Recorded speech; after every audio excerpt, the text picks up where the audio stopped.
춘자야, 제발 이 문 한 번만 열어다오. 문 앞에 무릎을 꿇고 울먹이던 사람은 다름 아닌 시어머니였다.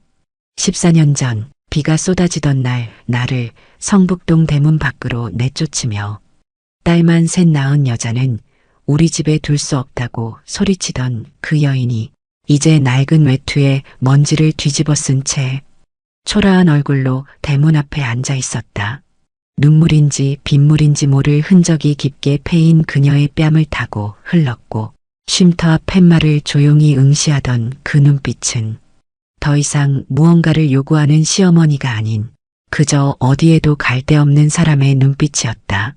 그 문은 과거 내가 아이 셋을 데리고 무릎 꿇고 쫓겨났던 그 문이었다.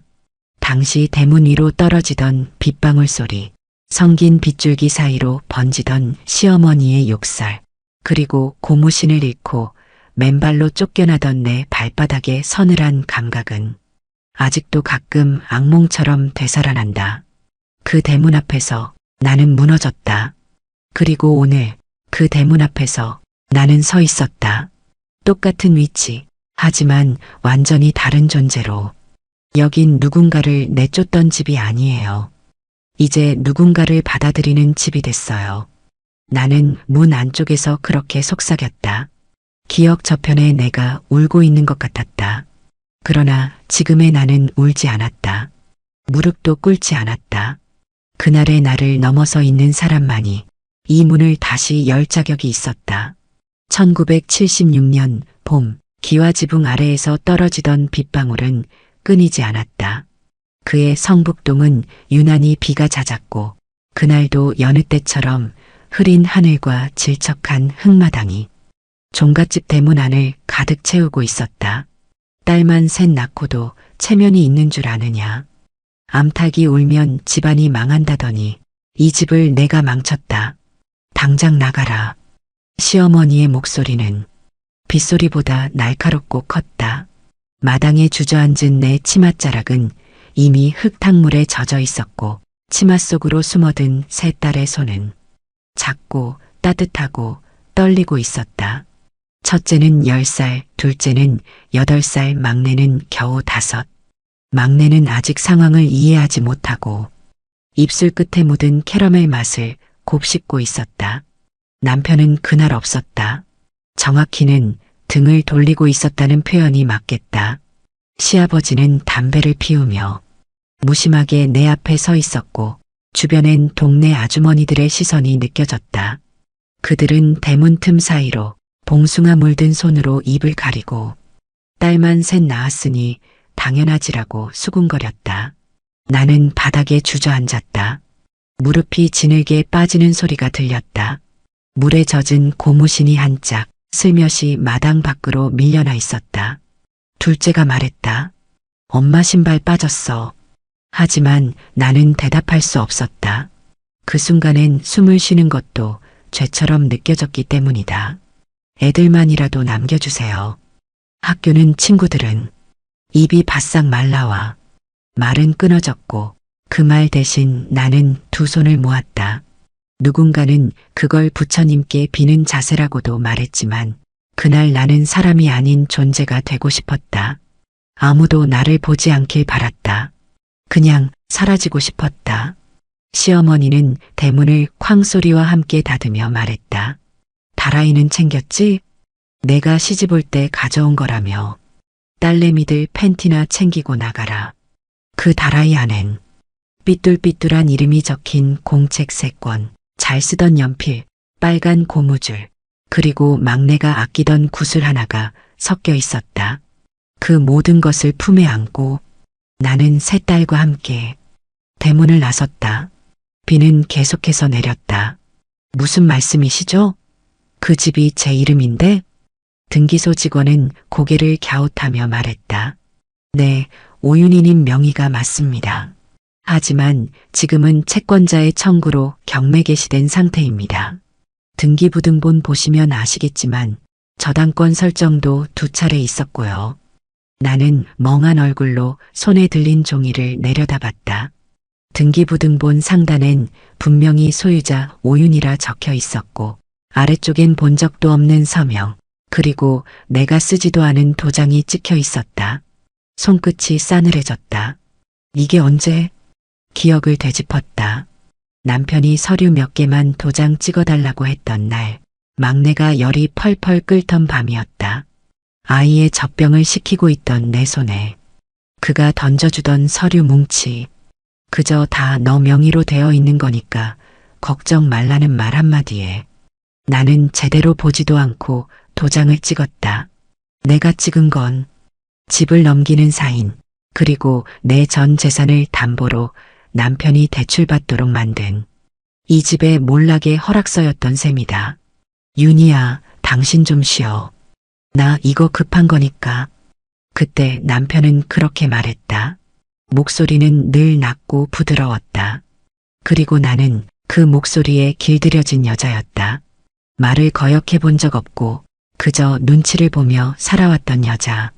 집안 대소사는 시어머니가 정하고 남편은 결정만 전하는 구조. 나는 그저 얘라고만 말하던 사람. 그런 내가 지금 경매 통보서를 손에 쥐고 있는 사람이 되어 있었다. 그날 밤 여인숙 침대에 앉아 아이들 자는 얼굴을 내려다봤다. 엄마, 우리 집 다시 안 가? 막내가 자다 깨어 물었다. 나는 대답하지 못하고 이불을 목까지 당겨 올려주었다. 첫째 선이는 학교에서 뭐라고 할까? 둘째는 유치원 친구들을 못 본다고 속상해하진 않을까? 어쩌다 이렇게 됐을까? 내가 더 똑똑했으면, 조금만 더 용기 있었으면. 스스로를 원망하다. 나는 그제야 깨달았다. 이건 나만의 문제가 아니었다. 아이들에게까지 상처를 남길 거대한 무너짐이었다. 며칠 후 법원에 들러 관련 서류를 떼어오며 담당 직원에게 물었다. 혹시 이 채권 누가 신청한 건가요? 직원은 가볍게 넘겼다. 아, 배우자분께서 직접 담보 잡고 신청하신 거예요. 채무자 김재훈, 소유자 오윤희, 공동생활 유지 명목으로 대출 신청서 적어내셨던데요. 그런데 전 아무것도 몰랐는데요. 직원은 어깨를 으쓱했다. 그건 부부 사이에서 알아서 하실 문제죠. 서명도 인감도 다 일치하고요. 법적으로 문제는 없습니다. 그날 나는 처음으로 제대로 된 분노를 느꼈다. 그동안은 슬픔이었다. 자괴감, 무력감, 망연자실이었다. 하지만 이날 종이에 적힌 서류 이름들, 은행 로고들, 사람들의 법적으로 문제 없다는 말에 나는 뼛속이 흔들릴 만큼 분노했다. 이게 법이면 나는 언제까지 무릎 꿇고 살아야 하는 거지? 그 순간부터 나는 결심했다. 더 이상 모른다고, 몰랐다고 변명하지 않겠다. 그 무지를 아이들에게 물려주지 않겠다. 경매 날짜가 잡혔다. 성북동 종갓집, 내가 시집왔던 그 집, 아이 셋을 낳고 뺨을 맞고 무릎을 꿇고 마지막으로 대문을 넘었던 그 집. 그 집이 이제 법원 경매장에 올라왔다. 공고문이 붙은 날 나는 조용히 아이들을 데리고 그 집 앞 골목에 섰다. 목련나무는 여전히 꽃을 피우고 있었고 대문은 묵묵히 닫혀 있었다. 나는 아이들에게 말했다. 저 집, 엄마 이름으로 되어 있던 집이야. 근데 왜 우리 못 가요? 막내가 물었다. 나는 대답하지 못했다. 이튿날 경매 입찰 공고를 손에 든 채 나는 광장시장 뒷골목을 돌았다. 목표는 하나.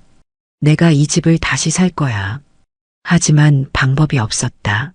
통장 잔고는 3만 원. 지인도 친정도 없었다. 시댁은 당연히 등을 돌렸고 남편은 모습을 감췄다. 그래도 나는 그날부터 양은솥을 구하러 다녔다. 왜냐면 그때 막내가 말했기 때문이다. 엄마, 내일은 국밥 먹을 수 있어요? 국밥? 그 한마디가 내 인생의 두 번째 시작이었다. 국밥 한 그릇에 얼마예요? 그 질문을 들은 순간 나는 살아있는 것 같았다. 딸들을 데리고 여인숙에서 옮겨온 첫날. 시장 뒤편 헌 천막을 얹은 자리에 내가 세운 건 국밥집이라고 부르기엔 민망한 국물솥 하나였다. 철제 테이블 하나, 작은 접이식 의자 2개, 그리고 중고로 얻어온 양은 솥 하나. 나는 거기에 나와 세 딸의 운명을 담았다. 양은 솥 안에는 무가 아닌 눈물이 먼저 들어갔다. 물을 썰다 손을 베었고 고기를 삶다 불에 대었고 소금을 넣다 넘쳐 흘러 국물이 바닥을 태웠다. 그 모든 것이 서툴고 하루하루가 낯설었다. 하지만 그 낯설은 매일 밤 여인숙 천장에 맺히던 곰팡이보다 덜 지독했고 덜 차가웠다. 이곳에서 살아야겠다. 나는 국을 휘젓다가 그렇게 결심했다. 국밥 첫날은 아무도 오지 않았다. 시장 상인들은 눈길도 주지 않았고 지나가던 손님들은 내 손을 흘깃보고 조용히 고개를 돌렸다. 그럴 만도 했다. 내 손은 너무 하얗고 내 얼굴은 너무 고왔고 내 눈은 아직도 성북동 대문을 바라보고 있었으니까. 종갓집 며느리였던 내가 어느 날 갑자기 시장통에서 국밥을 판다니 그들에겐 진짜처럼 보이지 않았을 것이다. 그래도 나는 국을 계속 끓였다. 손에 물집이 잡혀도 장사가 되지 않아도 아이들 도시락을 싸줄 수 없더라도 그날 저녁 딸들이 함께 천막 안에 앉아 있었다. 엄마, 우리도 도와줄게. 막내가 국자를 잡으려 손을 뻗었을 때 나는 조용히 손등을 잡고 고개를 저었다. 엄마가 해야 해. 엄마가 처음부터 끝까지 이 국밥은 엄마가 끓여야 해. 셋째 날 첫 손님이 왔다. 지팡이를 짚은 할아버지. 마른 손으로 지갑을 꺼내며 작게 말했다. 국밥 한 그릇만 주세요. 나는 솥 안에서 조심스럽게 국을 퍼냈다. 기름기가 떠있는 국물, 너무 오래 삶아 부스러진 무, 그리고 간이 조금 짠 고기 몇 점. 맛은 없을 수도 있어요. 할아버지는 국을 천천히 입에 넣더니 한참을 씹고는 말했다. 이 국물, 눈물 맛이 나. 나는 숨이 멎는 줄 알았다. 눈물 맛이라니. 나는 정말로 국을 끓이며 울었었는데 그 할아버지는 다음 날도 왔다. 그리고 그 다음 날도. 여긴 정성이 있구먼. 이 국은 쉽게 끓인 게 아니야. 이 양은 솥, 오래된 솥 같네. 이 국물은 사람을 살려.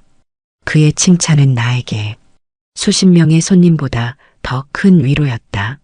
일주일이 지났을 무렵 첫째 선이가 작게 속삭였다. 엄마, 나 학교에서 우리 엄마의 국밥이라는 제목으로 장문했어. 선생님이 울었어. 나는 가슴이 벅차올라. 국자를 놓고 아이를 안았다. 엄마, 국밥은 배만 채우는 게 아니야. 우리 마음도 따뜻하게 해. 그 말을 들은 날 나는 밤새 양은 솥을 닦았다. 그때 내 손에 잡히던 감촉은 기름때가 아니라 내 인생을 다시 데우는 온기였다. 어느 날 시장 상인이 물었다. 사장님, 무 어디서 떴어요? 달고 맛있네. 나는 웃으며 말했다. 청량리 장날 무예요. 정옥 이모가 알려줬어요. 그렇게 나는 조금씩 시장의 일원이 되어갔다. 김치전 이모, 붕어빵 아저씨, 비닐가게 언니, 그리고 국밥집 윤희. 이제 사람들은 나를 그렇게 불렀다. 시장이 닫히는 저녁이면 딸들이 국밥집 천막 안에 모여 하루 이야기를 풀어놨다. 막내는 숫자를 세며 오늘은 국밥 8그릇, 내일은 10그릇 하고 외쳤고 둘째는 학교에서 배운 걸 자랑했다. 나는 그 작은 소리에 매일 밤 솥을 더 끓였다. 국물에서 김이 피어오를 때마다 나는 다짐했다. 이 국밥으로 다시는 무릎 꿇지 않겠다. 이제 윤희는 집을 잃은 여자가 아니라 다시 시작한 여자였다. 국밥 한 그릇을 팔면서 아이 셋을 지키는 사람, 이름 모를 손님들에게 정성을 담아 하루를 건네는 사람, 광장시장 한켠의 국밥집, 그곳이 내 길의 시작이었다. 국밥이 팔린다는 건 단순히 배고픈 사람이 많다는 뜻이 아니었다. 그건 윤희에게 내일도 솥을 올릴 이유가 있다는 뜻이었다. 그리고 동시에 사람들이 점차 윤희를 시장 사람으로 받아들이기 시작했다는 뜻이기도 했다. 광장시장의 하루는 해가 뜨기도 전부터 시작되었다. 윤희는 새벽 4시에 일어났다. 한겨울이면 어둠 속에서 연탄을 갈고 냉수를 끼얹으며 물을 씻고 고기를 삶기 시작했다. 손은 갈라지고 입술은 텄고 살은 항상 물에 젖어 있었지만 윤희는 한 번도 그 일상을 귀찮아하지 않았다. 오늘도 무릎 꿇지 않고 일어나는 아침. 그게 매일 새벽 그녀가 연탄불 앞에서 중얼거리는 주문이었다. 국밥집 천막 옆에서 붕어빵을 팔던 박 이모는 어느 날 이렇게 말했다. 윤희 씨, 무국 잘하네. 옛날엔 나도 장사했어. 애들 둘 고등학교까지 혼자 보냈지 뭐. 처음엔 다들 윤희를 멀찍이 바라봤다. 종갓집 며느리가 무슨 국밥을, 딸 셋 낳고 내쫓긴 여자라며. 그런 수군거림이 소문처럼 퍼졌다. 하지만 윤희는 입을 다물고 손만 저었다. 어떤 말보다 그녀는 국밥으로 대답했다. 국밥의 국물은 사람을 속이지 않았다. 진심 없이 끓인 국은 반드시 국물 맛에서 드러났다. 반대로 마음 깊이에서 우러난 정성은 한 숟갈로도 전해졌다. 윤희야, 오늘은 무 좀 덜 익었네. 어제보다 국물은 시원해졌더라. 고기결은 조금만 더 부드럽게 삶아봐. 시장 사람들의 평가는 냉정했다. 하지만 거기엔 놀랍게도 악의가 없었다. 그들은 서서히 윤희를 시장의 한 구성원으로 받아들였다. 눈치와 거리감 대신 조언과 평가가 오갔고 그 안엔 묵묵한 연대가 깃들기 시작했다. 어느 날 시장 반상회에서 갑자기 이런 말이 나왔다. 우리 점심 국밥집으로 갈까? 윤희 씨네. 거기 괜찮더라. 소고기 푹 고와서 맛도 깊고 밥도 넉넉히 주고. 그날은 윤희의 인생에서 처음으로 하루에 국밥 23그릇이 팔린 날이었다. 천막이 좁아 고객을 못 받자 옆 붕어빵 이모가 자기 좌판 일부를 내줬고 포장도 시작하게 됐다. 지나가던 아주머니가 국밥 한 그릇을 먹고 눈물을 흘렸다. 왜 이렇게 국물이 짭조름한데 속이 풀려. 우리 엄마가 끓여주던 그 맛이야. 그날 밤 윤희는 오래도록 솥을 닦았다. 솥 안에는 국물이 아닌 이제 사람의 기억이 담기기 시작했다는 걸. 그녀는 어렴풋이 깨달았다. 딸들은 여전히 도왔다. 학교를 마치고 오면 작은 손으로 수저를 나르고 김치를 담고 손님에게 인사를 했다. 어느새 국밥집은 윤희의 식당이 아니라 세 딸의 식탁이 되었고 가족의 이름이 되었다. 막내 아라는 스케치북에 희망 국밥이라 써붙였고 둘째는 작은 장부를 만들어 하루 국밥 개수를 기록하기 시작했다. 엄마, 오늘 17그릇이야. 내일은 20그릇 팔 수 있을 것 같아. 윤희는 웃으며 말했다. 내일은 30그릇 도전해볼까? 아이는 고개를 끄덕이며 말했다. 엄마, 그럼 우리 도시락도 싸줄 수 있지? 윤희는 잠시 숨을 삼켰다. 그리고 꾹꾹 참으며 말했다. 응, 꼭 싸줄게. 어느 날 딸의 담임 선생님이 국밥집을 찾아왔다. 윤희 어머님, 선희가 쓴 장문이 학교 안에서 큰 화제입니다. 우리 엄마의 국밥이라는 글이에요. 아이들이 다 울었답니다. 윤희는 놀랐고 선생님은 장문을 한 장 복사해 건넸다. 우리 엄마는 국밥을 끓입니다. 손에 물집이 나도 연탄불에 그을려도 엄마는 울지 않습니다. 나는 자랑스럽습니다. 내 엄마의 국밥은 세상에서 가장 따뜻한 약입니다. 그 글을 읽던 윤희는 도저히 눈물을 참을 수 없었다. 국밥을 끓이던 손이 솥 안을 휘젓던 국자가 자신의 인생을 버텨낸 증거처럼 느껴졌다. 국밥집에 사람들이 늘어나기 시작했다. 손님들은 줄을 섰고 포장 주문이 생겼고 지나가던 택시 기사도 일부러 돌아와 여기 그 유명한 국밥집이죠? 하고 물었다. 윤희는 알았다. 이제 이 국밥집은 단순한 생계가 아니었다. 이건 딸들을 지키는 뚝심이자 무릎 꿇지 않고 살아가는 세상의 방패였다. 그날 오후 국밥집은 평소보다 조금 일찍 문을 닫았다. 손님들이 하나둘 자리를 떠나고 윤희는 마지막 남은 국을 휘젓고 있었다. 무는 충분히 익었고 고기는 부드럽게 풀어졌다. 딱 이만큼, 딱 이 시간이면 되겠다. 그녀는 연탄불을 끄고 천천히 앞치마 끈을 풀었다. 그런데 문이 열렸다. 국밥 한 그릇 됩니까? 그 목소리, 그 낮고 조심스러운 어조, 그 목덜미 뒤로 흘러내린 익숙하면서도 낯선 한숨 같은 공기. 고개를 들자 그 사람이 서 있었다. 김재훈, 윤희의 전 남편. 성북동 대문 앞에서 그녀를 침묵으로 내쫓고 아이들 얼굴 한 번 안 돌아봤던 남자. 그의 모습은 많이 달라져 있었다. 정장이 구겨져 있었고 손에는 오래된 가죽 서류 가방이 들려 있었다. 눈가는 깊게 꺼졌고 머리에는 새치가 섞여 있었다. 하지만 윤희는 한눈에 알아봤다. 그의 입가주름 너머로 어릴 적 딸들이 아빠라고 불렀던 그때의 그림자가 어른거렸다. 오랜만이야.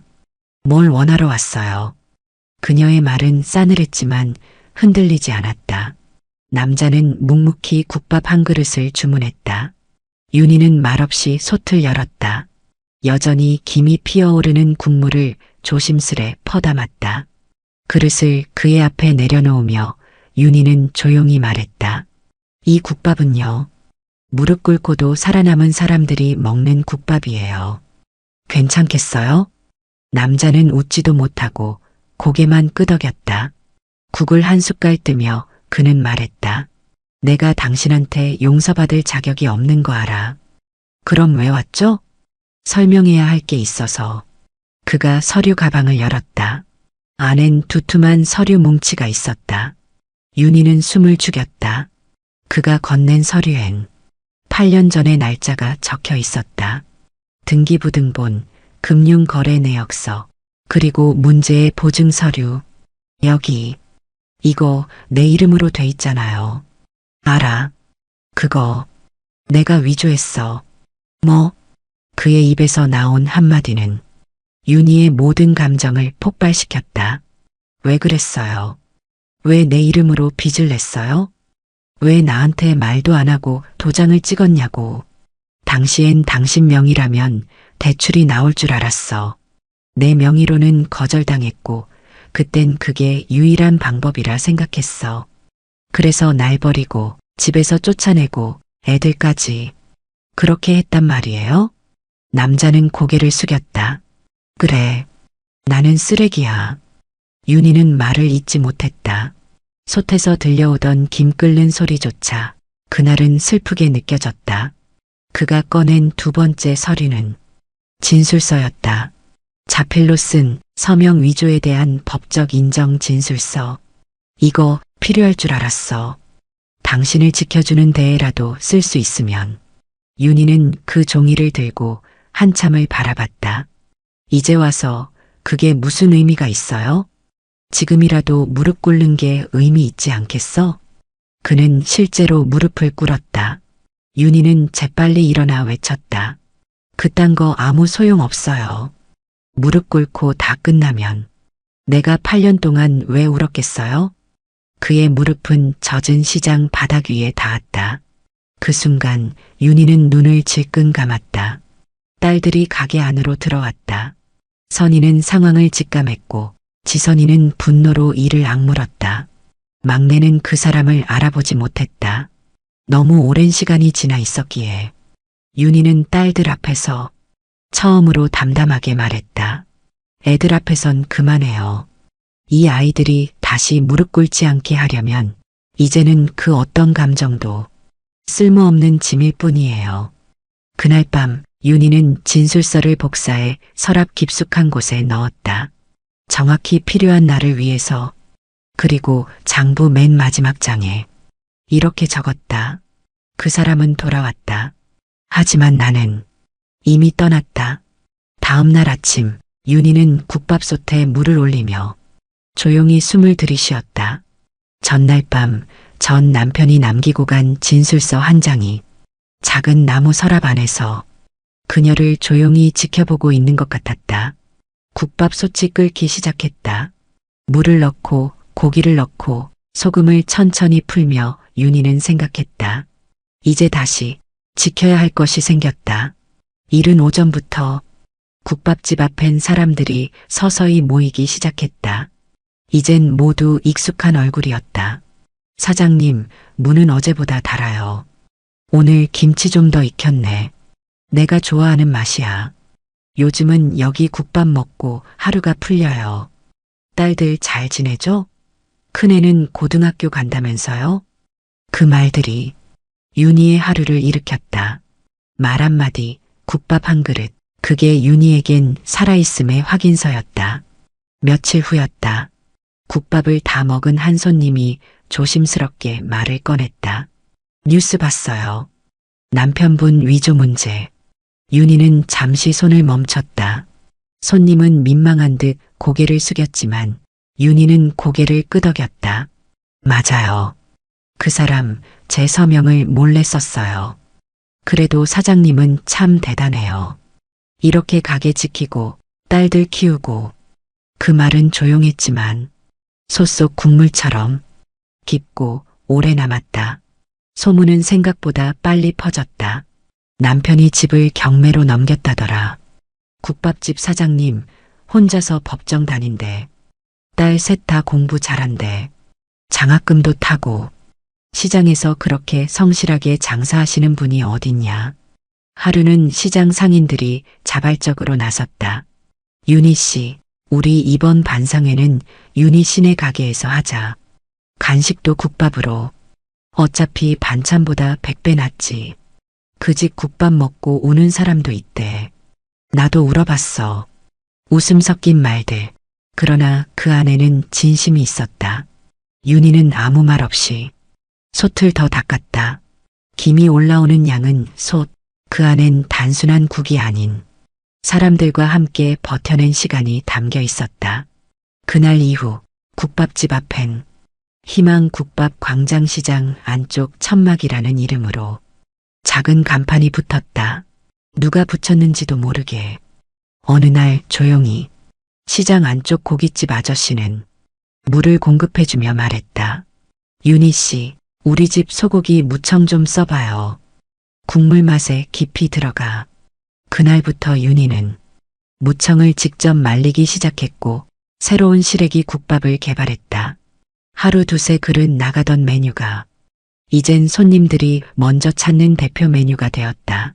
여기요, 그 울컥하는 시래기 국밥 2개. 셋째 아라는 가게 한켠에 작은 노트를 놓았다. 손님들에게 한 줄씩 쓰고 가달라는 작은 제안. 처음엔 어색해하던 사람들도 하나둘 글을 남기기 시작했다. 이 국밥은 우리 엄마가 생각나게 해요. 여기 앉아 있으면 마음이 따뜻해져요. 살고 싶다는 마음이 들었어요. 감사합니다. 국밥보다 사장님이 더 따뜻해요. 그 노트는 어느새 사람들의 속마음이 담긴 고백장이 되었고 윤희는 매일 밤 한 장씩 넘기며 자신이 지켜낸 이 국밥집이 이제 누군가의 위안이 되었다는 걸 깨달았다. 그러던 중 문득 찾아온 사람 하나. 수척한 얼굴, 안절부절 못한 손짓. 그는 조심스럽게 말했다. 여기 그 위조 사건 사장님 맞으시죠? 네. 저도 사실 비슷한 일이 있었어요. 누가 제 이름 도용해서 보증 서고 지금 신용불량자예요. 윤희는 말없이 국밥을 퍼담았다. 여기선 그런 얘기해도 괜찮아요. 정말요? 여긴 한 번은 무릎 꿇은 사람들이 다시 서는 자리니까요. 그 말에 그 남자는 국밥을 먹다 말고 울었다. 윤희는 말없이 물을 따라줬다. 그날 밤 윤희는 딸들과 함께 가게 바닥을 닦으며 말했다. 너희 아빠가 준 고통 때문에 우린 무너질 뻔했지. 근데 지금은 그 고통 덕분에 우리가 이 자리에 서 있어. 첫째 선이가 고개를 끄덕였다. 엄마, 이제는 우리도 엄마처럼 누군가를 지켜줄 수 있어. 윤희는 다시 장부를 펼쳤다. 맨 뒷장에 새로 생긴 한 항목. 목표, 국밥 100그릇 파는 날. 여성 쉼터 만들기. 딸들 대학 등록금 완납. 내 이름으로 이 집 지키기. 그리고 그 아래 작은 메모 하나. 오늘도 무릎 꿇지 않았다. 그리고 누군가를 일으켰다. 늦여름 비가 그치고 광장시장 안 국밥집 앞에는 한 줄기 맑은 볕이 들이우고 있었다. 윤희는 국밥솥을 말리던 손을 멈추고 하늘을 올려다보았다. 비가 그친 뒤의 고요함은 왠지 모르게 불안했다. 마치 무언가 다가오고 있는 듯한 기척이 바닥을 타고 손끝으로 번져왔다. 그 예감은 정확했다. 그날 오후 국밥집 앞에 낯선 검은 승용차 한 대가 멈춰섰다. 비닐가게 이모가 창밖을 가리켰다. 윤희 씨, 혹시 저 차 시댁 식구 아니야? 차 문이 열리고 낯익은 하이힐 소리가 골목 바닥을 두드렸다. 그녀였다. 신우이, 그리고 시어머니의 막내 여동생. 팔짱을 끼고 윤희의 가게 앞으로 천천히 걸어왔다. 윤희야, 정말 여기서 장사하고 있었네? 소문만 듣다가 직접 보니까 정말 살림을 잘한 거구나. 신우이의 입꼬리는 웃고 있었지만 그 웃음엔 단 한 점의 미안함도 없었다. 윤희는 묵묵히 그녀를 바라봤다. 손은 아직 젖은 수건을 쥔 채였다. 성북동 집, 요즘 어떻게 지내? 그거 원래 우리 아버지 거잖아. 너무 오래 너 혼자 쓰는 건 좀 그렇지 않니? 윤희는 처음으로 그녀의 말을 끊었다. 그 집, 제 이름으로 돼 있었고, 제가 법원 경매에서 돈 주고 샀어요. 그 누구도 동의한 적 없고, 도움 준 적도 없어요. 시고모가 코웃음을 쳤다. 그래도 종갓집인데, 조상 사진도 있고, 우리가 얼마나 많은 명절을 그 집에서 보냈는데, 그 사진들 다 챙겨서 보냈습니다. 작년 이맘때쯤. 그날 이후로 다시는 보내드릴 것도 없습니다. 잠시 정적이 흘렀다. 신우이의 얼굴이 굳었다. 그래서 이제 우리 집 식구가 아니겠다? 네. 이제 저는 그 집에서 며느리도 며느리였던 사람도 아닙니다. 국밥집 안에서 첫째 선이가 걸어 나왔다. 흰 셔츠 소매를 걷고 책가방을 맨 채 고개를 들어 신우이를 바라봤다. 저희 엄마는 이 가게도 그 집도 다 혼자 힘으로 지키셨어요. 그리고요, 이제는 저희가 엄마를 지킬 거예요. 신우이의 얼굴이 일그러졌다. 그 속엔 당혹감과 질투, 그리고 무너진 자존심이 뒤섞여 있었다. 내가 뭘 안다고. 엄마가 무릎 꿇을 때 그 자리에 아무도 없었어요. 아무도. 윤희는 조용히 입을 열었다. 대문 밖에 저를 내쫓던 그날, 당신들 중 누구도 말리지 않았죠. 비를 맞으며 다라이 하나 들고 아이 셋 데리고 나갈 때 한마디 위로라도 건넨 사람이 있었어요? 그날 제 무릎이 얼마나 차가웠는지 아세요? 시고모는 한참 말을 잇지 못하다 억지 웃음을 지었다. 윤희야, 그땐 어쩔 수 없었잖니. 어른들 체면이 있고 너무 갑작스러워서 그 체면 때문에 한 여자의 인생이 뿌리째 뽑혔고 새 아이가 바닥에서 도시락을 먹었어요. 그런데 이제 와서 그 집 얘기를 하세요? 신우이는 더 이상 말을 잇지 못했다. 그녀의 손에는 작은 꽃바구니가 들려 있었다. 그걸 국밥집 입구에 내려놓으려 하자 윤희가 손을 막았다. 놓지 마세요. 이 집은 이제 진심만 들어오는 곳이에요. 그들이 떠난 후 딸들은 조용히 윤희 곁에 앉았다. 둘째 지선이가 물었다. 엄마, 혹시 마음 흔들렸어요? 윤희는 고개를 저었다. 아니, 흔들렸던 건 그날 대문 밖이 마지막이었어. 그 말에 아이들은 엄마의 손을 꼭 잡았다. 이제부터는 우리가 그 문 지킬게요. 그날 밤 윤희는 성북동 저택에 다녀왔다. 아무도 살지 않아 텅 빈 그 집은 낡은 담쟁이 덩굴에 휩싸여 있었다. 그녀는 대문 앞에 잠시 섰다가 손바닥으로 문을 한번 쓸었다. 그리고 조용히 말했다. 이 문은 이제 다시는 나를 내쫓지 못해. 그날 이후 윤희는 국밥집 벽 한켠에 작은 액자를 걸었다. 그 안엔 손글씨로 적은 글귀 하나가 있었다. 문을 닫는 자가 아니라 문을 여는 자가 되리라. 성북동 저택의 대문을 다시 여는데 윤희는 한 계절이 걸렸다. 딸들과 함께 새벽마다 도배지를 뜯고 곰팡이 핀 장판을 걷어내며 윤희는 수십 번 같은 생각을 했다. 여기서 나는 내쫓겼다. 이제 여기서 누군가를 받아들일 것이다. 방 한 곳곳엔 과거의 흔적이 남아 있었다. 바닥을 문지르면 한때 아이들이 끄적인 낙서가 보였고 부엌 벽장 안엔 윤희가 직접 짠 앞치마가 낡고 누렇게 변한 채 걸려 있었다. 그걸 손에 들고 윤희는 조용히 눈을 감았다. 이 앞치마를 입고 내가 차려줬던 밥이 누구에겐 당연한 권력처럼 여겨졌었지. 이제 그 앞치마를 입고 다른 여자의 밥상을 지키겠다고 다짐했다. 성북동 저택의 앞마당은 봄집이라는 이름으로 다시 문을 열었다. 봄이라는 이름에는 윤희의 숨은 뜻이 담겨 있었다. 춘자, 친정엄마가 지어준 이름의 의미. 추는 따뜻함, 희망, 시작이었고 자는 아이, 씨앗을 의미했다. 윤희는 매일 아침 마당 앞 팻말을 닦으며 말했다. 이 집은 다시 시작하고 싶은 사람에게 열려있는 문입니다. 그리고 어느 저녁 그 문을 처음으로 누군가 두드렸다. 띠링, 낮은 초인종 소리, 어두워진 하늘, 약하게 비가 흩날리던 밤이었다. 문을 열자 문 앞엔 한 여자가 서 있었다. 30 중반쯤으로 보이는 여인은 목에 멍이 들어 있었고 손엔 낡은 여행 가방이 들려 있었다. 그 뒤에는 중학생쯤 되어 보이는 딸이 쭈뼛거리며 서 있었다. 여기 봄집 맞죠? 윤희는 고개를 끄덕였다. 들어오세요. 밥은 드셨어요? 여자는 아무 말 없이 고개를 저었다. 그날 밤 윤희는 양은 솥에 국을 올렸다.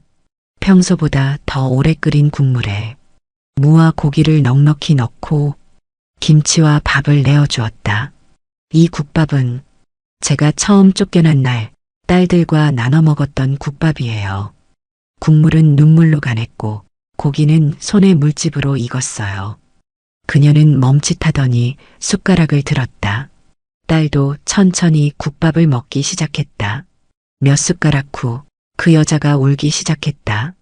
입술을 깨물고 조용히 우는 그 모습은 8년 전 윤희가 국밥을 처음 끓이며 울던 모습과 같았다. 식사가 끝난 후 윤희는 작은 방을 열어 보여줬다. 이 방에서 주무시면 돼요. 아침엔 따뜻한 물 준비돼 있고 아이에겐 책상이 있어요. 필요하신 게 있으면 언제든 말해주세요. 그 여자는 눈을 동그랗게 떴다. 이렇게까지 해주시는 이유가? 윤희는 잠시 생각하다 대답했다. 그때 나도 누군가 이런 문을 열어줬다면 내 인생이 덜 아프지 않았을까 생각했어요. 그 생각이 지금 저를 여기 있게 만들었어요. 다음 날 아침 그 여자와 딸은 마당에서 고무대야에 빨래를 하고 있었다. 햇살 아래 아이의 웃음소리가 울려 퍼졌다. 윤희는 가만히 그 모습을 바라보다가 묵묵히 대문을 닫았다. 이제 이 문은 나가는 문이 아니라 다시 살아나는 문이다. 이후로 봄집은 하나둘 입소자가 늘기 시작했다. 남편의 외도로 상처받은 40대 여성, 친척에게 학대를 받고 도망쳐온 대학생, 세 딸을 키우며 갈 곳을 잃은 엄마. 그들의 이야기 속엔 다른 얼굴이지만 똑같은 눈물이 있었다. 밤이면 거실에 모여 함께 국밥을 나눠 먹었고 어떤 날은 서로 손을 잡고 울었으며 다른 날은 조용히 빨래를 개고 국을 데웠다. 어느 날 한 입소자가 윤희에게 물었다. 대표님은 어떻게 이렇게 강해질 수 있었어요? 윤희는 웃었다. 강한 게 아니라 넘어져 본 사람이에요. 무릎 꿇었던 자리가 언젠가 문을 여는 자리가 되더라고요. 성북동 대문 옆 벽엔 작은 액자 하나가 걸렸다. 윤희가 직접 쓴 글귀였다. 당신이 무릎 꿇은 그 자리, 언젠가 누군가의 문이 될 수 있습니다. 그날 밤 윤희는 혼자 부엌에 앉아 양은 솥을 닦았다. 딸들이 잠든 후에 고요한 시간. 솥 속을 비추는 반짝이는 광택 속에 과거의 자신이 있었다. 그러나 그때의 윤희는 더 이상 울고 있지 않았다. 그녀는 이제 문을 열고 있었다. 자신과 같은 길을 걷는 누군가에게 따뜻한 국밥 한 그릇과 함께 창문 너머로 햇살이 부엌 창을 비추고 있었다. 국밥솥은 이미 김을 피워 올리고 있었고 윤희는 손에 잡히는 대로 물을 썰었다.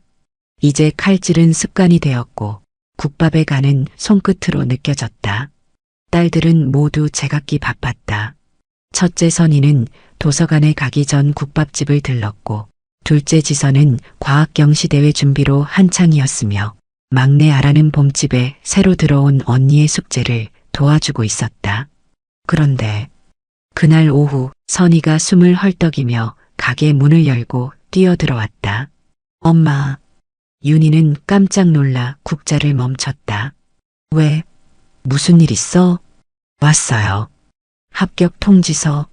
서울대학교 법과대학. 윤희의 손에서 국자가 떨어졌다. 눈앞이 뿌옇게 흐려졌다. 손끝이 저릿했고 심장이 두근거렸다. 정말이야? 진짜예요, 엄마.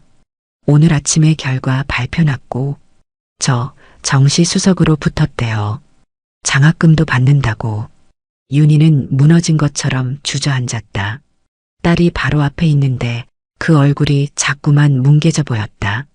눈물이 흘렀다. 억지로 참았던 울음이 그 순간 터져 나왔다.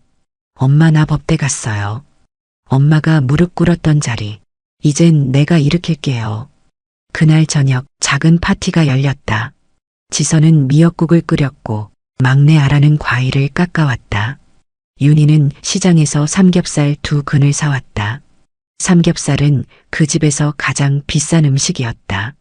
딸들이 말했다. 엄마, 오늘은 복수한 날이에요. 아니, 선희는 고개를 저으며 말했다. 복수가 아니라 증명이에요. 엄마가 어떤 삶을 살아왔는지 세상에 보여주는 증명. 그날 밤 윤희는 선희와 함께 장부를 펼쳤다. 그곳엔 국밥 하루 매출, 학원비, 연탄가, 딸들 교복비까지 적혀 있었다. 그리고 맨 아래 손으로 눌러 쓴 항목. 첫째 대학 자금 목표 달성. 윤희는 물었다. 이젠 뭘 할까? 선희는 대답했다. 이제 엄마 이름으로 된 국밥집, 법으로도 완벽히 지켜요. 며칠 뒤 윤희는 법원 우편을 받았다.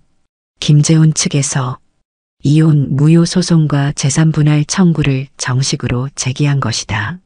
그러나 윤희는 흔들리지 않았다. 그날 밤 딸들과 함께 대책을 논의했다. 엄마, 이건 내가 맡을게요. 내가 변호사 되기 전에 엄마 사건부터 맡을 거예요. 법정에서 엄마 이름을 누가 망가뜨리려 하면 내가 가장 먼저 나서서 막을 거야. 지선도 고개를 끄덕였다. 나 의대 가면 엄마 손부터 치료할 거야. 그 손에 있던 물집 다 내 손으로 낫게 할 거야. 막내 아라도 말했다. 나는 선생님이 돼서 국밥집 딸이라는 말이 세상에서 제일 멋지단 걸 아이들에게 알려줄 거야. 윤희는 고개를 떨구었다. 엄마는 그냥 무릎 꿇지 않고 하루하루 살려고 했을 뿐인데 엄마, 그 하루하루가 우리에겐 세상을 바꾸는 일이었어요. 그날 이후 윤희는 새 장부를 만들었다. 두 번째 장부 봄집의 기록. 법정 대응 자료 준비 완료. 첫째 서울대 입학. 쉼터 입소자 4명 돌봄 완료. 딸들 진로 지원 계획 수립. 그리고 마지막 줄에 조용히 썼다. 나는 살아남았다. 그리고 아이들을 세우고 있다. 전화벨은 밤 10시가 넘어서 울렸다. 시장 마감 정리를 막 마치고 윤희가 솥을 닦고 있던 시간이었다. 받을까 말까 망설이던 그 순간 수화기 너머로 들려온 이름에 윤희의 손이 멈췄다. 어머님이 위독하시다고요? 그 목소리는 8년 동안 듣지 않았던 남편 김재훈의 것이었다. 다음 날 아침 윤희는 국밥집 문에 가족 사정으로 오늘 휴업합니다. 라는 메모를 붙였다. 딸들은 아무 말 없이 윤희 옆에 섰다. 엄마 혼자 갈 수 있어요? 윤희는 고개를 끄덕였지만 첫째 선희가 조용히 말했다. 그래도 우리도 같이 갈게요. 그 집에서 무릎 꿇었던 그날 엄마 혼자였잖아요. 성북동 그 집 앞에 다시 섰을 때 윤희는 자신의 무릎이 부들거리는 걸 느꼈다. 하지만 이번엔 그 무릎이 꿇어지지 않도록 두 손의 딸들이 서 있었다. 병원 복도는 길었고 응급병동 앞엔 시댁 사람들이 하나둘 모여 있었다. 그들이 윤희를 보는 표정은 이전과는 달랐다. 냉소도 없고 경계도 없고 단지 낯설고 조용했다. 병실에 들어서자 시어머니는 산소 마스크를 쓴 채 가느다란 숨을 쉬고 있었다. 백발이 성성한 머리카락, 움츠러든 어깨, 가느다란 손등에 박힌 주사바늘. 그 모습을 보자 윤희는 순간적으로 자신이 받았던 상처보다 그 사람이 떠나기 전 마지막으로 남기고 싶었던 것이 무엇일까 생각했다. 그때 시어머니가 눈을 떴다. 춘자. 눈동자는 탁했지만 분명히 윤희를 보고 있었다. 저예요. 어머니. 시어머니의 손이 천천히 움직였다. 그녀는 작은 유기그릇 하나를 윤희 쪽으로 밀었다. 그 유기그릇은 윤희가 시집 올 때 직접 골랐던, 그리고 대문 밖에 내쳐질 때 다라이에 넣지 못했던 그 국밥 그릇이었다. 이걸 지키고 있었어요? 윤희는 떨리는 손으로 그릇을 받아들었다. 마지막, 미안하다. 그 한마디를 끝으로 시어머니는 눈을 감았다. 심장 모니터는 단순한 선을 그었다. 그날 밤 시어머니의 임종을 지키고 나온 윤희는 병원 복도에서 시아버지를 마주했다. 그는 머리가 희끗했고 등이 구부정해 있었다. 춘자야. 그 말 한마디에 윤희의 가슴이 뭉클해졌다. 내가 잘못했어. 그때 너한테 너무 가혹했어. 나도 아버님이라고 부르고 싶지 않았어요. 하지만 그때 묵묵히 담배만 피우던 그 모습 아직도 기억나요. 그는 손을 내밀었지만 윤희는 조용히 고개를 저었다. 저 그때 그 집에서 모든 걸 놓고 나왔어요. 이제는 그 손도 잡을 수 없어요. 며칠 후 장례식이 열렸다. 윤희는 딸들과 함께 검은 정장을 입고 빈소에 들어섰다. 다른 친척들의 시선이 느껴졌다. 저기 윤희 아니야? 국밥집 한다더니 딸들 다 컸네. 어쩜 저렇게 반듯하게 키웠지? 딸들은 조용히 절을 했고 윤희는 시어머니 영정 앞에서 조용히 속삭였다. 이제야 어머니로서의 마지막 인사를 드립니다. 그날 저녁 시댁의 육촌 도련님이 윤희를 불러 세웠다. 형수님, 제가 드릴 말씀이 있습니다. 그가 꺼낸 이야기에는 윤희가 몰랐던 진실이 있었다. 사실 그때 형이 다른 여자가 있었어요. 윤희의 심장이 멎는 듯했다.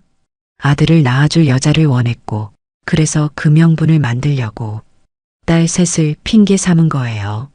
그 말에 윤희는 한동안 말을 잇지 못했다. 지금은 그 여자도 떠났고 형은 혼자입니다. 며칠 후 윤희는 국밥집에서 그 이야기를 딸들에게 조심스럽게 전했다. 딸들은 조용히 그녀의 말을 들었다. 엄마, 우리 이제 더는 울지 말아요. 첫째가 말했다. 이제 우리는 엄마를 부끄러워하지 않아요. 엄마는 세상에서 제일 강한 사람이에요. 그날 밤 윤희는 유기그릇을 닦으며 중얼거렸다. 그래. 이제 진실은 다 드러났고 이제 나는 그 진실 위에서 내 이름을 세울 거야. 성북동 저택. 이제는 봄집이라 불리는 그 집엔 새벽이면 늘 구수한 국밥 냄새가 퍼졌다. 윤희는 광장시장 일을 마친 뒤 봄집으로 돌아와 늦은 밤까지 부엌에 서 있었다.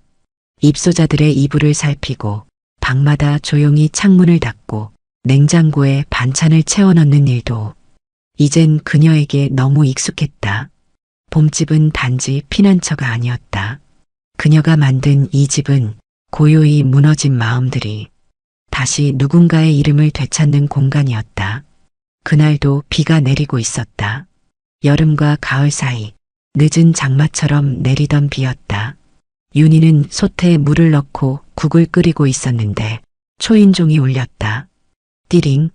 대문 앞엔 젊은 여성이 서 있었다. 몸은 젖었고 손에 든 가방 하나가 바닥에 끌리듯 매달려 있었다. 여자는 조용히 고개를 들었다. 여기 쉼터 맞죠? 윤희는 문을 열고 우산을 씌워주며 말했다. 들어오세요. 먼저 따뜻한 물부터 드릴게요. 부엌 식탁에 앉은 여자의 손은 계속 떨리고 있었다. 윤희는 말없이 수건을 건네고 따뜻한 보리차를 따랐다. 잠시 후 여자가 입을 열었다. 저 계속 맞았어요. 그 목소리는 마치 자신이 한 말이 믿기지 않는 사람처럼 들렸다. 아기까지 잃었어요. 윤희는 손을 멈췄다. 말없이 그 아이의 앞에 국밥 한 그릇을 내놓았다. 지금은 국부터 드세요. 여자는 국밥을 보며 울었다. 눈물이 밥알 위로 김이 피어오르는 국물 위로 뚝뚝 떨어졌다. 저기 이 국밥 왜 이렇게 따뜻해요? 윤희는 조용히 대답했다. 눈물 맛이 들어갔거든요. 그녀는 고개를 들어 윤희를 바라봤다. 다들 말해요. 제가 바보 같다고. 왜 그런 놈한테 시집을 갔냐고. 왜 도망치지 않았냐고. 윤희는 말했다. 그럼 이렇게 대답하세요. 나는 살아남기 위해 그랬다고. 이제 도망이 아니라 당신이 살아있을 자리를 찾아야 하니까. 그 여자는 그날 밤 봄집 작은 방에서 잠이 들었다. 처음으로 무릎을 꿇지 않아도 되는 곳에서, 문을 걱정하지 않아도 되는 집에서, 그리고 그 방의 이름은 윤희가 손으로 써붙인 대로였다. 당신은 여기 있어도 됩니다. 다음 날 아침 윤희는 봄집 마당에서 빨래를 널고 있었다. 해가 뜨기 전 하늘이 조금씩 밝아지는 순간 그 새벽 공기에 손이 시렸지만 윤희는 그 감각을 잊지 않으려 애썼다. 그녀가 국밥을 끓일 수 있었던 건 차가웠던 시절의 기억을 뜨겁게 덮기 위해서였다. 문득 작은 발자국 소리가 다가왔다. 어제 들어온 여성이었다. 저 오늘부터 저도 도와드릴게요. 윤희는 고개를 끄덕였다. 그래요. 여기선 아무도 손 놓고 있지 않아요. 하지만 무릎 꿇을 일도 없어요. 며칠 뒤 그 여성은 봄집에 오래 머물게 되었다. 심리 상담도 받고 동사무소에서 일자리를 알아봤다. 그리고 어느 날 윤희에게 조심스럽게 물었다. 혹시 이 집은 누가 후원해줘요? 후원요? 윤희는 웃었다. 여기 운영비는 국밥 팔아서 마련해요. 광장시장 국밥집? 제가 해요. 그 여자는 놀란 듯 물었다. 그럼 사장님 혼자 이걸 다? 윤희는 고개를 저었다. 혼자 아니에요. 세 딸도 있고 여기 오는 사람들도 다 같이 살아가니까요. 그날 저녁 윤희는 봄집 장부를 펼쳤다. 맨 아래엔 이런 문장이 적혀 있었다. 오늘 또 한 사람이 무릎 꿇지 않고 문을 열고 들어왔다. 봄은 그렇게 조금씩 온다. 가을의 초입, 시장의 햇볕이 낮아지고 국밥집 마당에 황금빛이 내려앉던 날이었다. 윤희는 평소처럼 물을 썰고 있었고 지선은 부엌 구석에서 의대원서 마감을 준비하고 있었다. 막내 아라는 봄집 입소자들과 마당에서 고구마를 굽고 있었고 모든 것이 평온한 일상이었다. 그러나 그 평온함은 정오를 막 넘긴 시간 한 통의 등기 우편으로 깨졌다. 봉투엔 서울가정법원이라는 붉은 도장이 찍혀 있었고 수취인은 오윤이었다. 윤희는 손끝이 떨리는 걸 느꼈다. 서류를 펼치자 속지엔 낯익은 이름이 적혀 있었다. 김재훈, 원고, 오윤희, 피고. 내용은 충격적이었다. 혼인 당시 명에 이전된 성북동 부동산은 세금 회피를 위한 명목상 이전이었으며 공동생활 유지 및 가사분담에 따른 기여 재산임을 주장합니다. 피고는 원고 몰래 부동산을 경매로 낙찰받아 사실상 단독 소유하였으며 이는 혼인 중 형성된 부부 공동재산의 편취입니다. 윤희는 그 자리에서 서류를 바닥에 떨어뜨렸다. 숨이 막혔다. 엄마, 무슨 일이에요? 지선이 달려와 서류를 주워들었다. 한 줄 한 줄 읽던 아이의 얼굴이 굳어졌다. 이건 완전한 법적 공격이에요. 엄마 명의로 돼 있던 집, 그리고 지금의 봄집까지 다 노리고 있는 거예요. 윤희는 침착하게 물었다. 우리가 이길 수 있을까? 지선은 고개를 끄덕였다. 우린 엄마의 삶을 증명할 수 있어요. 며칠 뒤 국밥집 앞에 낯선 고급차 한 대가 서 있었다. 그리고 그 안에서 김재훈이 내렸다. 넥타이는 반듯했고 표정은 무표정했다. 그는 윤희 앞에 섰다. 윤희야, 오랜만이야. 그 입에 내 이름 올리지 마. 왜 그래? 우린 여전히 법적으로 끝났어요. 그날 내가 무릎 꿇은 순간부터 김재훈은 웃었다. 이 집 원래 내 돈으로 지은 집이야. 기억나지? 명의를 네 이름으로만 해둔 건 세금 때문이었지. 이젠 다 정리하고 법대로 갈 생각이야. 윤희는 깊게 숨을 쉬었다. 그래요. 법대로 갑시다. 그날 밤 윤희는 장부를 펼쳤다. 딸들과 함께 모든 재정 내역, 경매 낙찰 당시의 서류, 그날의 통장 이체 내역까지 하나하나 정리해냈다. 그리고 서랍에서 꺼낸 봉투 하나. 그 안엔 김재훈이 술에 취해 남겼던 녹음 파일과 서명 위조 진술서가 들어있었다. 며칠 후 서울가정법원에 윤희 측 반박 서류가 제출되었다. 피고는 해당 부동산을 법원 경매를 통해 정당하게 낙찰받았으며 원고의 명의 도용 및 허위 서류 제출 정황이 이미 과거 진술서와 녹취록에 의해 입증되었습니다. 원고는 피고의 서명을 위조하였으며 이로 인해 가사부담, 생계책임, 부동산 낙찰 비용 전부를 피고가 감당하였습니다. 윤희는 서류를 제출한 날 쉼터 대문 앞에 섰다. 세 딸이 그녀를 지켜보고 있었다. 엄마, 이번엔 우리가 엄마 손을 잡고 법정까지 같이 가요. 더는 혼자서 무릎 꿇지 않게. 윤희는 고개를 끄덕였다. 그래. 이제는 내가 지켜온 집이 아니라 우리가 지켜온 삶이니까. 서울가정법원 제3별관 303호. 새벽 공기가 아직 가시지 않은 시간, 윤희는 세 딸과 함께 법원 복도에 앉아 있었다. 선희는 흰 셔츠에 단정한 블레이저를 걸쳤고 지선은 손에 두툼한 서류철을 들고 있었다. 막내 아라도 책가방을 메고 조용히 엄마 옆에 붙어 있었다. 그날 윤희는 재판정에 처음으로 혼자 들어가지 않았다. 사건 번호 2023-372 김재훈 외 오윤희 상대로 한 부동산 소유권 반환 및 재산 분할 청구 소송. 재판장의 낮고 단정한 목소리가 울렸다. 윤희는 정면을 응시했다. 그 옆 김재훈은 고개를 숙인 채 앉아 있었다. 윤희의 손은 떨리지 않았다. 이미 그 손은 수백 번 솥을 닦았고 수천 번 물을 썰었고 매일매일 국물을 끓였다. 이제는 그 손이 자신을 증명할 시간이었다. 피고 측 발언을 요청합니다. 지선이 일어섰다.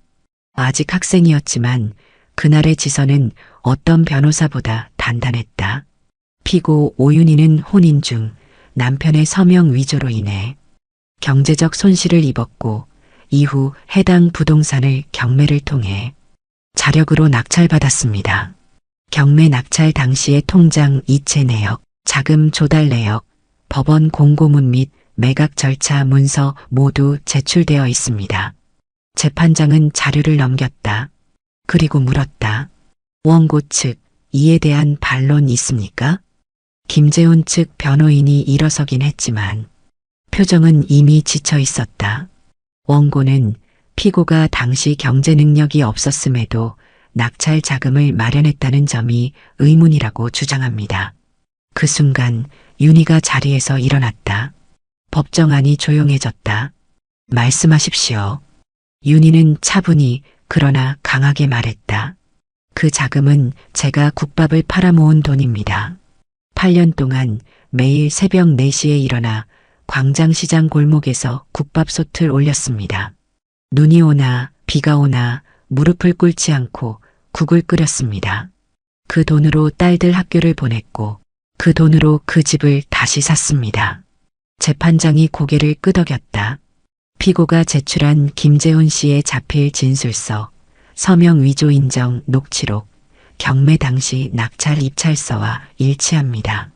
또한 피고는 부동산 구입 외에도 현재 성북동 부지를 여성 쉼터로 운영 중이며 사회적 기여도가 상당하다는 점도 참고 바랍니다.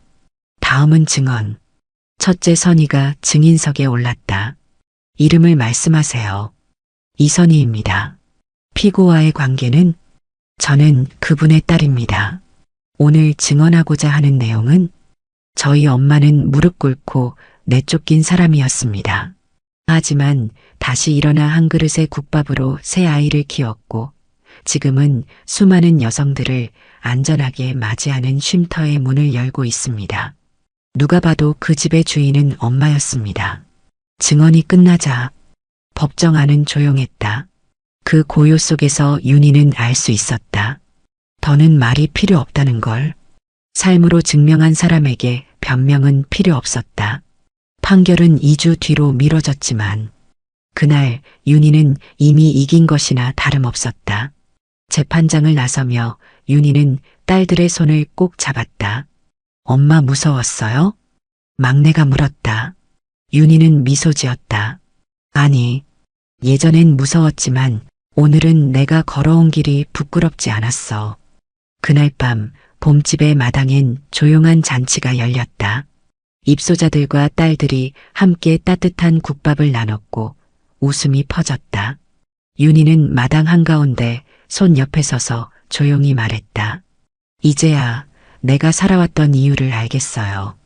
2024년 봄, 광장시장에선 벚꽃 대신 무청이 바람에 흩날렸다. 국밥집 간판 아래 윤희는 장부를 넘기고 있었다. 한참을 뒤적이던 그녀는 페이지 맨 마지막 칸에 새로운 문장을 적었다. 이제 그 문을 열 수 있다.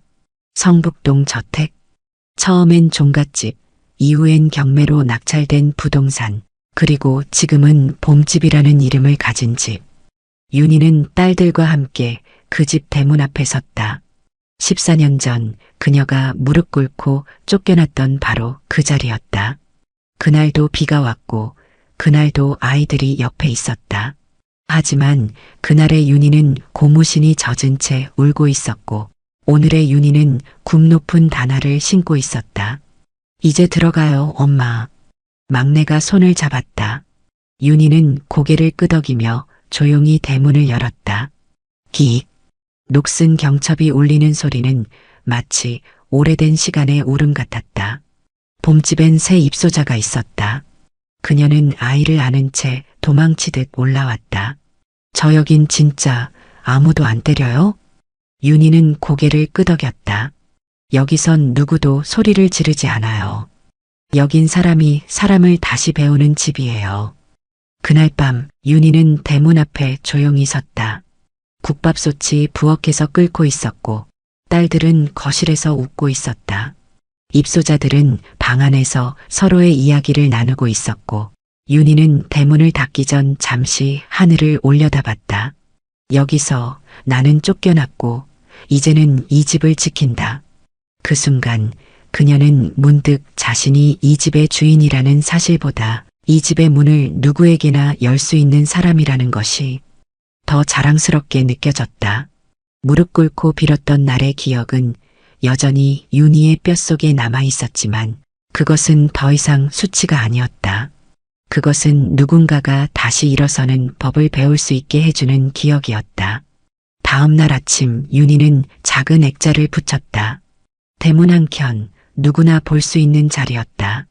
이 집은 과거에 사람을 내쫓았고 지금은 사람을 받아들입니다. 무릎 꿇은 여자의 손으로 다시 열린 문입니다. 그리고 한 칸 아래 이 문장이 덧붙었다. 대문 앞 저를 내쫓던 시댁, 이제 그 문을 저는 여는 사람이 되었습니다. 그날 윤희는 처음으로 성북동 저택 앞마당에 큰 솥을 걸고 입소자들과 이웃을 불렀다. 국밥을 나누며 윤희는 말했다. 이 국은 한 여자가 무릎 꿇던 날부터 시작됐어요. 그리고 오늘 그 여자는 다른 사람의 무릎을 붙잡지 않도록 이 집의 문을 열어요. 저녁 마당에서 웃음소리가 터졌다. 지선은 진료 실습 이야기를 꺼냈고 선희는 첫 재판 배정 소식을 전했다. 아라는 초등교사 시험 합격 통지를 받고 누나들 앞에서 울음을 터뜨렸다. 윤희는 그 모습을 바라보며 자신도 모르게 중얼거렸다. 봄이 왔네. 그녀가 다시 문을 닫기 전 한 소녀가 봄집 대문을 두드렸다. 띠링. 윤희는 조용히 열었다. 여기 들어가도 될까요? 그 순간 윤희는 14년 전 자신의 얼굴을 보았다. 그 소녀에게 손을 내밀며 그녀는 웃었다. 그래요. 여긴 그런 사람들이 들어오는 집이에요. 이야기는 그렇게 끝났다. 한 여자의 무릎에서 시작된 국밥은 이제 세상을 데우는 국물이 되었고 닫혔던 대문은 가장 먼저 열린 문이 되었다. 누군가에게는 지나간 옛날이지만 또 누군가에게는 지금 이 순간 벌어지고 있을 이야기일지도 모릅니다. 한 그릇의 국밥처럼 따뜻한 위로가 필요한 누군가에게 이 이야기가 작은 온기가 되었기를 바랍니다. 그리고 혹시 알고 계셨나요? 당신이 지금 듣고 있는 이야기가 언젠가 누군가에게 삶을 버티게 해준다는 걸요. 구독 버튼을 눌러주세요. 다음 이야기에서도 감동적인 이야기를 들려드릴게요.